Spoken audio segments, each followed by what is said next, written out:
ಘಟನೆ ನರಮೇಧ ಅಮಾನವೀಯವಾದಂಥ ಒಂದು ನರಮೇಧವನ್ನು ಖಂಡಿಸಿ ಇವತ್ತು ಭಾರತೀಯ ಜನತಾ ಪಾರ್ಟಿಯಲ್ಲಿ ಪ್ರತಿಭಟನೆಯನ್ನು ಮಾಡ್ತಾ ಇದೆ.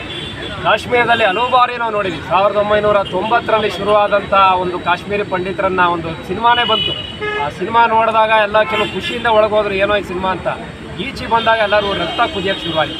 ಇವತ್ತು ನಿನ್ನೆ ಆದಂಥ ಘಟನೆಯೂ ಕೂಡ 28ರಿಂದ 30 ಜನ, ಅದು ಹಿಂದೂ ಟೂರಿಸ್ಟ್ಗಳನ್ನ ಮೇಲೆ ಹುಡುಕಿ ಅವ್ರನ್ನ ಯಾವ ರೀತಿ ಐಡೆಂಟಿಫೈ ಮಾಡಿ ಭಾಷೆ ಮಾತಾಡಿಸಿ ಎಲ್ಲದನ್ನು ಕೂಡ ಹಿಂದೂ ಅಂದಮೇಲೆ ಹೊಡೆದಿರೋವಂಥದ್ದು. ಈ ಒಂದು ಬಾರ್ಬ್ಯಾರಿಕ್ ಆ್ಯಕ್ಟನ್ನು ಇವತ್ತು ಖಂಡಿಸಿ ಭಾರತೀಯ ಜನತಾ ಪಾರ್ಟಿ ಇವತ್ತು ಪ್ರತಿಭಟನೆ ಮಾಡ್ತಾ ಇದೆ. ಸನ್ಮಾನ್ಯ ನರೇಂದ್ರ ಮೋದಿಯವರೆಲ್ಲೋ ಸೌದಿ ಅರೇಬಿಯಾಗೆ ಹೋದಂಥವ್ರು ಕೂಡ ಶಾರ್ಟ್ಕಟ್ ಮಾಡಿ ಬಂದಿದ್ದಾರೆ. ಇವತ್ತು ಇಡೀ 140 ಕೋಟಿ ಜನರ ರಕ್ತ ಕುದೀತಾ ಇದೆ. ಇವತ್ತು ನರೇಂದ್ರ ಮೋದಿಯವ್ರ ಜೊತೆ ಎಲ್ಲರೂ ಕೂಡ ಅವ್ರು ತಗೊಳ್ಳುವಂಥ ಆ್ಯಕ್ಷನ್ನು ನನ್ನ ಲೆಕ್ಕ ನಾವು ಪ್ರೆಡಿಕ್ಟ್ ಮಾಡ್ಬೋದು. It will be a serious retaliationary act.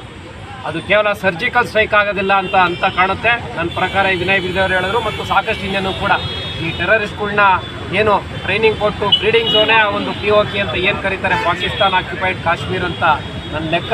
ಅದ್ರ ಜೊತೆಗೆ ಇಡೀ ಪಾಕಿಸ್ತಾನನೇ ವರ್ಲ್ಡ್ ಭೂಪಟದಿಂದ ಅದನ್ನ ಲೆಕ್ಕ ತೆಗೆದುಹಾಕೋವಂಥ ಕೆಲಸ ಇವತ್ತು ನರೇಂದ್ರ ಮೋದಿ ಅವರು ದಿಟ್ಟವಾಗಿ ಮಾಡಬೇಕು. ಇಡೀ 140 ಕೋಟಿ ಭಾರತೀಯರು ಕೂಡ ಆ ನರೇಂದ್ರ ಮೋದಿಯವ್ರ ಜೊತೆ ನಾವೆಲ್ಲರೂ ಕೂಡ ಅವ್ರು ಏನೇ ಆ್ಯಕ್ಷನ್ ತೊಗೊಂಡ್ರು ಕೂಡ ಭಾರತೀಯರು ಏನು ರಕ್ತ ಕುದೀತಿದೆ ಅದನ್ನು ಆರಿಸುವಂಥ ಕೆಲಸ ನರೇಂದ್ರ ಮೋದಿ ಅವರು ತೊಗೊಂಡ ಆ್ಯಕ್ಷನ್ಗೆ ನಾವೆಲ್ಲರೂ ಕೂಡ ಕೈ ಬಲಪಡಿಸಬೇಕು.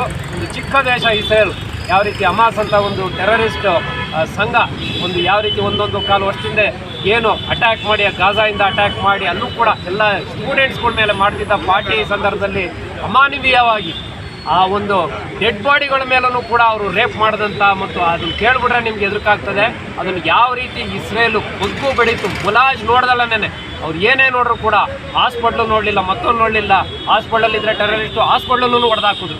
ಆದ್ದರಿಂದ ದಿಟ್ಟವಾದಂಥ ಕ್ರಮ ಇಸ್ರೇಲಿ ಮಾದರಿಯಿಂದ 10ರಷ್ಟು ಕಠಿಣವಾದಂಥ ಕ್ರಮವನ್ನು ರಿಟಾಲಿಯೇಟರಿ ಆ್ಯಕ್ಟ್ ಭಾರತ ದೇಶ ನರೇಂದ್ರ ಮೋದಿಯವರಲ್ಲಿ ಮಾಡಬೇಕು, ಅವ್ರನ್ನ ಕೈ ಬಲಪಡಿಸಬೇಕು ಅಂತ ಸಂದರ್ಭದಲ್ಲಿ ಹೇಳಕ್ಕೆ ಇಷ್ಟಪಡ್ತೀನಿ. ತುಮಕೂರು ಅದರಲ್ಲಿ ಒಬ್ಬರು ಶಿವಮೊಗ್ಗದವ್ರದಂತೂ ನಾವು ನೀವೆಲ್ಲ ನಿಮ್ಮ ಮಾಧ್ಯಮದ ಮುಖಾಂತರ ನೋಡ್ತೀವಿ. ಇವತ್ತು ನೋಡಿದಂಥದ್ದು ಮೈಸೂರಿನ SDMIMD ನಾನು ಓದಂಥ ಒಂದು ವಿದ್ಯಾಸಂಸ್ಥೆಯರು ಕೂಡ ನಮ್ಮೊಬ್ಬ ಜೂನಿಯರು ಕೂಡ ಅವರು ಕೂಡ ಹುತಾತ್ಮರಾಗಿದ್ದಾರೆ ಅಂತ ಒಂದು ವಾಟ್ಸಪ್ ಮೆಸೇಜ್ ಮಾಡಿದೆ.